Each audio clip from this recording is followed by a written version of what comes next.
اهلا وسهلا بيكم في قناة كلاود كود. لو انت لسه ما اشتركتش في القناة انزل اشترك في القناة وتعالى اقول لك الفرق ما بين التي سي بي واليو دي بي. التي سي بي في الاول هو بروتوكول بيشتغل فيه اللاير 4، ولو انت عايز تعرف اللايرز ارجع على اول سيشن خالص الاو اس اي. طيب التي سي بي ايه ميزته عن اليو دي بي؟ اول حاجه هو ريلايبل. يعني ايه ريلايبل؟ يعني بروتوكول تقدر تعتمد عليه. ليه تقدر تعتمد عليه؟ علشان كل الداتا اللي بتتبعت ما بين السندر والريسيفر بنتأكد إن هي وصلت للريسيفر. يعني كل باكيت أو كل سيجمنت السندر بيبعتها للريسيفر، الاتنين دول بيتأكدوا مع بعض من خلال التي سي بي بروتوكول إن الباكيت دي أو السيجمنت دي وصلت.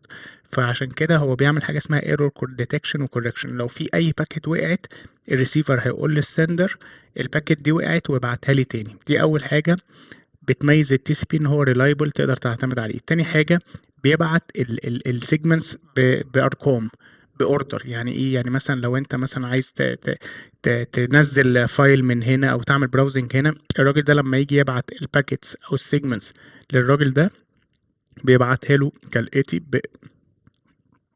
مترقمه. يعني واحد اتنين تلاتة أربعة. ليه؟ علشان لو في أي حاجة من الباكيتس دي وقعت يقدر ان السندر او الريسيفر يقول له خلي بالك انا رقم اتنين دي ما وصلتليش فابعتها لي تاني. فالسيجمنتس بتبقى مترقمه. بيعمل حاجه اسمها سيكونسنج، بيدي كل سيجمنت رقم. تالت حاجة ممكن تكون عيب إن هو بطيء شوية. ليه؟ لأن البروسيس دي زي ما أنت شايف بتحتاج حاجة اسمها تي سي بي 3 واي هاند شيكنج، وبتحتاج حاجة اسمها 4 واي هاند شيكنج هنعرفهم دلوقتي. ولو في حاجة وقعت بيبعتها تاني، فبتبقى شوية أبطأ من اليو دي بي. إيه أكتر أشهر بروتوكولز بتستخدم التي سي بي؟ ال HTTP وال HTTPS اللي هم بتوع البراوزنج الويب سايتس، وال FTP اللي هو الفايل ترانسفير بروتوكول. ال HTTP تاني بيشتغل على بورت 80، وفي تي سي بي بورت 80، والاف تي بي بيشتغل على بورت 20 و21. والاتش تي تي بي اس اللي هو الفيرجن السكيورد من الاتش تي بي بتشتغل على بورت 443. تي سي بي بورت 443. طيب اول حاجه التي سي بي بيعملها اول ما الراجل ده يكون عايز يكلم الراجل ده، لو نتخيل لو نفترض ان ده لابتوب عايز يعمل براوزنج على الويكيبيديا او على فيسبوك او على اي ويب سايت في الدنيا، اول حاجه بتتم حاجه اسمها تي سي بي 3 واي هاند شيكنج. يعني ايه الكلام ده؟ 3 واي هاند شيكنج دي بتبقى ثلاث مسجات بتتبعت ما بين السندر والريسيفر. اول مسج بتتبعت من السندر بحاجه اسمها السن، بيقول له انا السورس بورت بتاعتي هتبقى 1025 او اي بورت راندوم بورت من 1025 او سوري من 1024 ل 65535. تمام، فدي كده راندوم بورت هو بيختارها. ماشي، وبعد كده الديستنيشن بورت بتبقى على حسب الابلكيشن اللي انت بتشتغل عليه. فاحنا في الحاله بتاعتنا لو اتش تي تي بي هيبقى البورت 80. وبيقول له حاجه مهمه جدا، حاجه اسمها الويندو سايز هنعرفها دلوقتي حالا في الفلو اللي جاي ده. تاني مسج بتتبعت هتبقى من الريسيفر للسندر، هيقول له هو كمان سن، هيقول له ماشي تمام السورس بورت 80 لان هي دي البورت اللي هو فتح بيها، هنا هتبقى 80 وهنا قلنا 1025، والديستنيشن بورت 1025، والويندو سايز 2. ويقول له اك يعني انا وصل لي المسج اللي فاتت. الويندو سايز دي معناها ايه؟ معناها ان انت تقدر ان انت، انا اسف، تقدر ان انت تبعت لي تو سيجمنتس من غير ما تستنى مني اك. تمام، وبعد كده المسج الثالثه الراجل ده هيبعت يقول له اك. فيبقى كده في الاتجاه من السندر للريسيفر حاجه اسمها سن، من الريسيفر للسندر سن اك، ومن السندر للريسيفر تاني اك.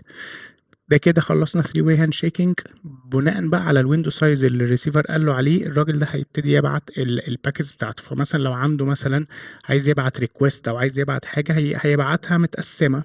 تمام، ف ومترقمه. يعني مثلا عنده ادي الريكوست بتاعه عباره عن ثلاثة سيجمنتس بالمنظر ده. ماشي، فهيعمل ايه الراجل ده؟ قال له انا الويندو سايز بتاعي 2. معنى كده ايه؟ ان انت تقدر تبعت لي 2 سيجمنتس في نفس الوقت، وبعد كده تستنى مني حاجه اسمها اك. فالراجل ده في الحاله بتاعتنا يبعت له 2 سيجمنتس.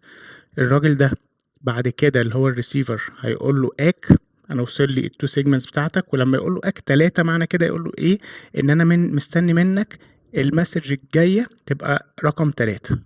تمام، وهكذا بقى. يعني الراجل ده بعت له مثلا سي تلات، هيبعت له مبدئيا حسب الويندو سايز. فممكن مثلا ده يقول له ايه؟ اك 3 بلس الويندو سايز دلوقتي بتاعي الويندو سايز بتاعي بقى 5. معنى كده ايه؟ ان الراجل ده يقدر يبعت للراجل ده 5 سيجمنتس ورا بعض، ماشي، وبعد كده يستنى الراجل ده يبعت له اك. تمام. ده كده الفلو بيمشي كده في التي سي بي. بعد كده بعد ما الاتنين دول بعتوا لبعض فتحوا السيشن اللي هي 3 واي هاند شيكنج، وبعد كده خلصوا الريكوستات ما بينهم، عشان يقفلوا السيشن بيحصل حاجه اسمها الفور واي هاند شيكنج، ان السندر بيبعت للريسيفر يقول له فينيش انا خلصت، فالريسيفر يقول له تمام اك وصلت لي الرساله بتاعتك، بعد كده الريسيفر كمان بيقول له فينيش انا خلصت انا كمان، فالسندر بيقول له اك، ويبقى كده خلصت اتقفلت السيشن بتاعت التي سي بي. طيب لو ما فعلتش الجرس وما اشتركتش في القناه، لو سمحت انزل اشترك في القناه. وتعال اقول لك ايه اليو دي بي. اليو دي بي دوت هو برضو بروتوكول بيشتغل في اللاير 4. ميزته ايه؟ ان هو سريع فاست. ليه؟ لان هو ما بيستناش ان ان هو يتاكد ان المسج او السيجمنتس وصلت للريسيفر، فهو الراجل بيبعت الباكيت وصلت او لا مش بتاعتي. مفيش اوردر، ما بيقعدش يرقم بقى الداتا والكلام ده كله. هو مش ريلايبل. ليه؟ يعني ما تقدرش تعتمد عليه 100%. ليه؟ لان هو لو في داتا ممكن تقع بس، فلو الداتا وقعت خلاص انت بقى حظك وحش معلش. ايه اشهر استخدامات اليو دي بي؟ الاونلاين جيمنج، الفويس، الفيديو. عشان كده انت ممكن لو انت بتلعب فيديو جيم اوقات ممكن تلاقي الصوره بتقطع، او بتتكلم حد تلاقي الصوت بيقطع. ليه؟ لان هو ما بيبعتش الباكت تاني اللي وقعت خلاص. ساعتها بقى هتلاقي السيرفيس نفسها بقت وحشه.